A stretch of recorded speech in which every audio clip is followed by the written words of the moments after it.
Hello viewers, welcome to my channel, and today I am going to interview the editorial of the Indian Express, and today's date is 22nd August 2026. And first of all, I would like to discuss the first editorial, historian Constantinople whose work reshape the future. जैसा कि आपको पता होगा कि हाल ही में सुमित सरकार, उनका नाम था सुमित सरकार. He was a famous historian.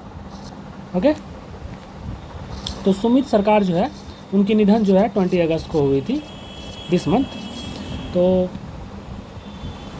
ये आर्टिकल उसी के बारे में है कि वो उनका क्या क्या कंट्रीब्यूशन हिस्ट्री में है और वो हिस्ट्री को किस नज़र से देखते थे और उसमें क्या क्या कमियां थी ये भी उसमें मेंशन है. और साथ ही साथ जो है हम थोड़ा इसमें हिस्ट्री के बारे में ये पढ़ेंगे कि हिस्ट्री जो है ना बहुत तरह के होते हैं. ठीक है, उदाहरण के तौर पर बहुत सी हिस्ट्री जो है पॉलिटिकल चीज़ों पे निर्धारित होती है या पॉलिटिकल एंगल से लिखा जाता है, तो उसको बोलते हैं पॉलिटिकल हिस्ट्री.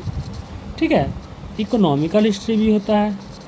ओके, जिसमें हम लोग इकोनॉमी के बारे में ही ज़्यादातर जो है फोकस रहता है.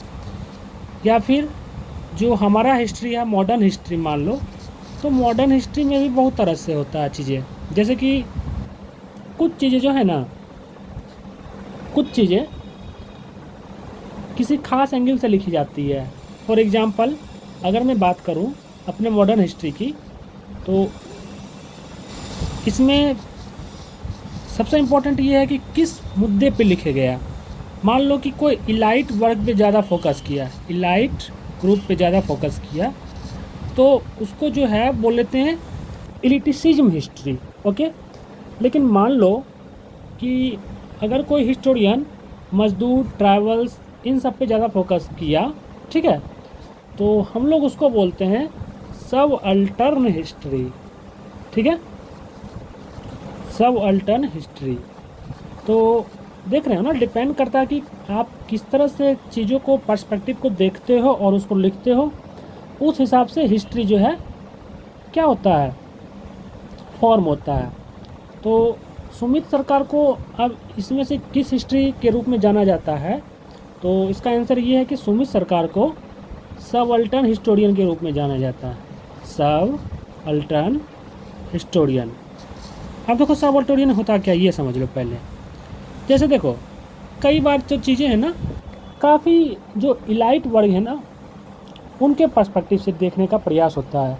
ज़्यादातर हिस्ट्री तो हम लोग यही पढ़ते हैं, उसमें क्या रहता है हमेशा गांधी, नेहरू, ठीक है, पटेल साहब, उसके बाद कांग्रेस, ठीक है, मुस्लिम लीग,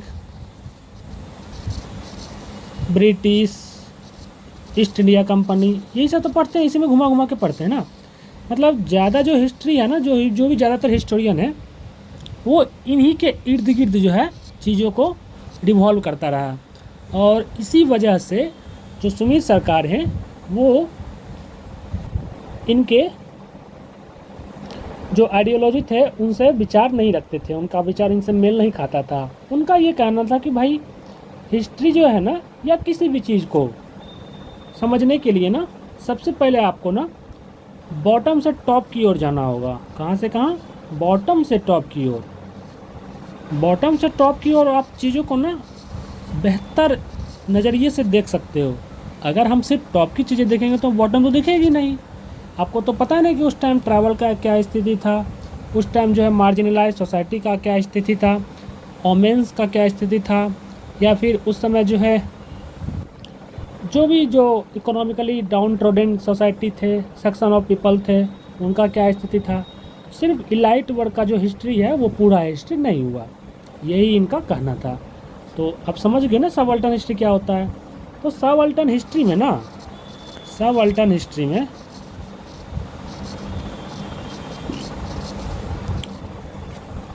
मार्जिनलाइज सोसाइटी,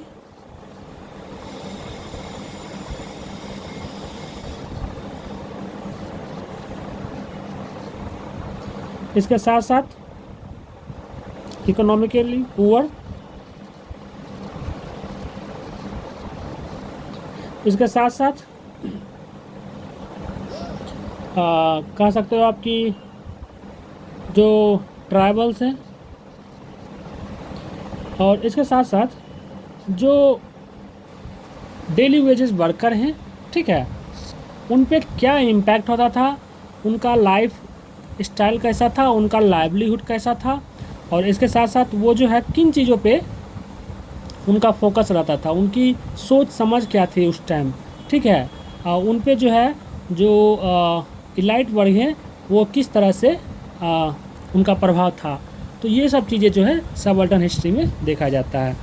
लेकिन क्रिटिक का जो है ना कुछ इसमें आर्गूमेंट है। क्रिटिक कहते हैं भाई चूँकि जो सुमित सरकार है उनके फादर जो हैं वो भी बहुत बड़े हिस्टोरियन टाइप ही थे, और वो जो थे ना वो मार्क्सिस्ट विचारधारा से ज़्यादा प्रभावित थे उनके फादर, ठीक है।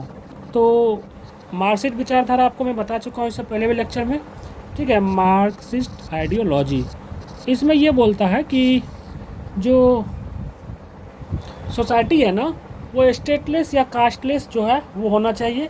साथ ही साथ जो है ये कैपिटलिज्म का बिल्कुल घोर विरोधक है। और इसके साथ साथ मार्क्सिस्ट में ये बोला जाता है कि कोई भी चीज़ जो है कम्युनिटी बेस्ड होना चाहिए, किसी इंडिविजुअल का नहीं होना चाहिए। हालांकि इसके जो क्रिटिक्स हैं वो ये बोलते हैं कि भाई इससे तो कंपटीशन लो हो जाएगी, ठीक है। जो मेहनत भी करेंगे या फिर जो ना भी करेंगे सब एक ही जगह अगर पहुंचना शुरू कर दिए तो इससे अब ऑलरेडी जो इनोवेटिव और कम्पिटिटिव मार्केट है वो ख़त्म हो जाएगी, है ना। और इसके साथ साथ जो है वो कह सकते हैं कि जो ग्रोथ है वो स्लो हो जाएगी, और एक जो सोसाइटी का स्ट्रक्चर है उस पर भी कई बार क्या हो सकता है कि उस पर असर पड़ सकता है। क्योंकि मान लो अगर गांधी जी का क्या कहना था कि सोसाइटी में सभी लोगों का ज़रूरत है, मान लो कि सभी लोग इक्वल हो गए तो फिर सोसाइटी में किसकी ज़रूरत किसको पड़ेगी। ये तो फिर वो वाली बात हो जाएगी ना कि काफ़ी कॉन्ट्राडिक्टरी सोसाइटी हो जाएगी। तो despite the fact that society can't be equal, but Marxists focus on that ideology. But very critic very much criticize this type of ideology because sometimes this is not a practical step toward the achieving of this type of society. So such type of society can only reduce innovation and competition, ठीक है। तो एक तरह से आप जैसे पढ़ते हो ना स्टेगनेंट इकोनॉमी, तो इस तरह का सिचुएशन चल आएगी, इसमें भी स्टेगनेंट सोसाइटी हो जाएंगी, स्टेगनेंट सोसाइटी हो जाएंगी, ठीक है। मतलब काफ़ी कंट्राडिक्टरी जो है इनका स्टेटमेंट रहता था। तो ये सब चीज़ें इसमें जो है आप बता सकते हो। इसके साथ साथ जो है क्रिटिक ये भी आर्गू करते हैं कि जो हिस्ट्री है ना, ऑब्वियसली जैसे हमारा हिस्ट्री मॉडर्न हिस्ट्री है तो उसमें जो है हम लोग ट्रैवल के बारे में पढ़ते हैं, ठीक है, डेली वेज वर्कर के बारे में पढ़ते हैं, ठीक है, और इलाइट के बारे में पढ़ते हैं जैसे गांधी, नेहरू, पटेल, ये सब के बारे में पढ़ते हैं। तो हमारा जो हिस्ट्री है ना बिल्कुल एक तरह से कह सकते हो एक मिश्रण है, बेहतरीन मिश्रण है, ठीक है। तो इसलिए जो हम कह सकते हैं कि जो हमारा हिस्ट्री है वो one of the best history में काउंट हो सकता है। ओके, नेक्स्ट आर्टिकल है rise in inequality since labour is in surplus, capital in shortage, need to democratise access to capital. तो इसमें जो है ना जो वर्ल्ड बैंक है, आपको पता है वर्ल्ड बैंक का हेडक्वार्टर कहाँ है, वाशिंगटन DC। तो वर्ल्ड बैंक के जो एग्जीक्यूटिव डायरेक्टर है ना,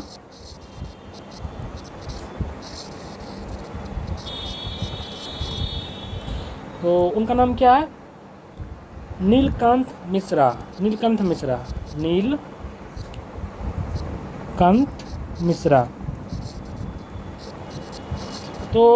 मिश्रा जी हैं, उनका इंटरव्यू लिया गया। तो उसमें जो है 3-4 चीज़ें आपको मैं महत्वपूर्ण बता देता हूँ कि क्या क्या इंपॉर्टेंट है, वो उन्होंने इंडिया के बारे में क्या बोला और कैसे प्रोग्रेस करना चाहिए।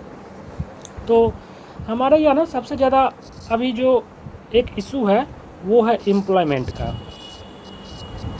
तो उनका ये कहना है कि देखो भारत में जो है ना लेबर सरप्लस है, उसके कंपेयर में ना कैपिटल उतना है नहीं। जब कैपिटल नहीं है और लेबर बहुत है तो ऑब्वियसली क्या होगा, इनइक्वालिटी बढ़ेंगे और साथ ही साथ जो है अनएम्प्लॉयमेंट भी बढ़ेगा। तो इसके लिए जो है अगर ऐसा सिनेरियो आए कि हमें सबको जॉब देनी हो तो उसके लिए इंडिया को एटलीस्ट 10% डेवलपमेंट होना ही चाहिए, ये होना चाहिए। तो सवाल है कि क्या ये हम कर सकते हैं? तो हम कर सकते हैं, लेकिन दूसरी सवाल है क्या ये रियलिस्टिक है? तो ऐसी इसमें ये बात उन्होंने बोली कि नहीं, ये जो है रियलिस्टिक नहीं है अभी के सिनेरियो को देखते हुए, ठीक है। दूसरा क्या इसमें उन्होंने इशू उठाया इंडिया को लेकर कि जो हमारा ना एनर्जी सिक्योरिटी है वो काफ़ी फॉरेन डिपेंडेंट होता है। और इतिहास उठा के आप देख लो, कोई भी कंट्री तभी ग्रो करती है जब उसके पास एनर्जी सिक्योरिटी या फिर जो एनर्जी कैपेसिटी है वो ट्रेमेंडस रूप में हाई होती है। हम लोग में क्या है कि जो भी एनर्जी है वो बाहर के वोलेटिलिटी पे डिपेंड करते हैं। कभी ईरान पे अटैक हो गया, कुछ हो गया, उसके कारण प्राइस बहुत हाइक कर गए, यहाँ महंगाई बढ़ गई। तो इस तरह जो इकोनॉमी है ना काफ़ी फ्लक्चुएट हो जाती है और इंडिया इतनी आसानी से एनर्जी सिक्योरिटी से निजात नहीं पा सकता है, क्योंकि हमारा जो कंट्री है, जो आपको पता है कि ये one of the largest populated country in the world है। तो इतने बड़े पॉपुलेशन को रन करने के लिए एनर्जी तो चाहिए। तो इसके लिए हम लोग क्या कर सकते हैं? डाइवर्सिफिकेशन। जैसे गवर्नमेंट हाल ही में एक शांति एक्ट लाई, उसमें क्या था, स्मॉल मॉड्यूलर रिएक्टर, जिसमें 300 मेगावाट एनर्जी जो है प्रोड्यूस करने की बात की गई। छोटे छोटे न्यूक्लियर प्लांट बनाए जाएंगे, डेट्स इट, ठीक है, इतना ही समझो आप फिलहाल। इसके अलावा गवर्नमेंट जो है इथेनॉल प्रोडक्शन और इथेनॉल जो है ब्लेंडिंग की बात जो है अचीव भी कर ली है, और उस पर आगे E20 E30 के हम लोग बात कर रहे हैं, और E100 भी इसको हम लोग कर सकते हैं। तो ये हो गई। तीसरा हो गया कि हम लोग रिन्यूएबल एनर्जी पे बहुत काम कर रहे हैं, जैसे solar energy one of the highest growing industry in the Indian economy है, ठीक है। इसके अलावा जो है हाइड्रो एनर्जी, अभी हाल ही में आपको लद्दाख वगैरह में देखे होंगे जियो थर्मल एनर्जी। तो ये सब जो चीज़ें देखी हो ना, तो ये क्या है, ये एनर्जी का डाइवर्सिफिकेशन है। अगर हम लोग, हालांकि क्वेश्चन क्या है ना कि अभी भी जो बल्क में हम लोग कोयला ट्रांसपोर्ट करते हैं, बाहर से इंपोर्ट करते हैं, और साथ ही साथ जो पेट्रोल या फिर कह सकते हो कि जो क्रूड ऑयल इंपोर्ट करते हैं, तो इसको जो है ना किसी तरह हम लोग को मिनिमाइज करना होगा, तभी हम लोग जो है एनर्जी सिक्योरिटी में आगे बढ़ पाएंगे और हम लोग फिर डेवलप इकोनॉमी की बात कर सकते हैं। तो दूसरा ये हो गया प्रॉब्लम। तीसरा प्रॉब्लम इन्होंने क्या बताया ना कि जो भारत में अभी भी एजुकेशन सिस्टम है ना, इस पर ट्रांसफॉर्मेटिव एक्शन लेना होगा। हम लोग भले किताब में NEP 2020 ले आए हैं, लेकिन ग्राउंड स्तर पर अभी भी जो स्किल मिसमैच है वो काफ़ी ज़्यादा है, ठीक है। स्किल मिसमैच है, इंडस्ट्री एकेडमिया लिंकेजेस की जो हम लोग बात करते हैं उसकी भारी कमी है।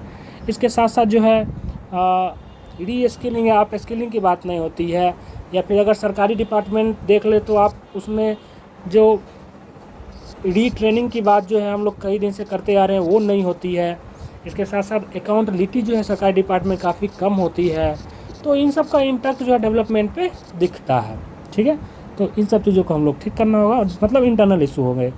और इसके अलावा जो राइटर है वो ये बोलते हैं कि जो ग्लोबल सिनेरियो है वो काफ़ी ज़्यादा चेंज हो रहे हैं, बहुत फास्ट रूप में जो है रीओरिएंट हो रहा है। तो इंडिया का जो फॉरेन पॉलिसी है ना, वो भी उसके हिसाब से ना बिल्कुल एक्टिवली प्रोएक्टिव वे में करना होगा, ठीक है। पैसिव या फिर एक्टिव वे में नहीं, प्रोएक्टिव वे में, ताकि हम जो है ना ज़्यादा से ज़्यादा अपने ग्लोबल जो रीओरिएंटेशन है उसमें ज़्यादा से ज़्यादा एडेप्टेबल हो पाए, ठीक है, उस पर कन्फिगरेट हो पाए। तो इस तरह की जो चीज़ें हैं ये उन्होंने बोली है। ओके।